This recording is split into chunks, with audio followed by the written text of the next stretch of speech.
I wrote Canning Salmon in the summer of 1974, which is when I worked in the fisheries for the first year. And the cannery in the song is actually Queen Charlotte Fisheries out on the Rice Mills Road in Richmond, which has long since gone the way of most of the canneries on the coast. I worked night shift for salmon season that year. And the other thing to remember about that, that at the time I was 17 years old, the money I got on the cannery that summer got me into university. The next year I was technically working the fisheries, but we were on strike all summer. And the day we settled was the day I went back to university. So that was a bad season that year. There were several boats that were lost out in the river and up country, or up the coast. It was just a bad year.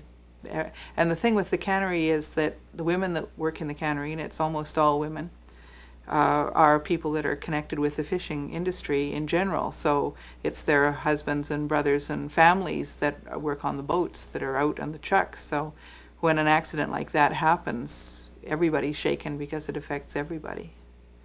The Gain was not well suited to the canneries because I was taller than most of the other women on the line, and when you're working on anything that is essentially an assembly line, the machinery is sort of designed for the average sized person. So all the little short women were standing on piles of wooden breadboards, and all the tall ones like me were sort of hulking over like vultures. And it was, at the time, the best money I'd made until, until I was well out of university. So it was a good job for the day.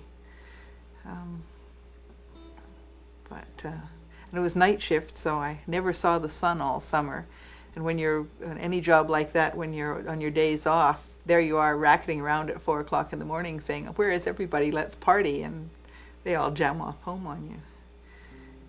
And the other thing that happened is I taught the budgie to talk, because I would come home at 6 or 7 in the morning just as the sun was rising, and the first thing you do is strip off your uniform and wash it because you're too disgusting to be around human beings. So while I'm waiting for the uniform to go through the wash, I'd talk to the budgie and taught it to talk that summer.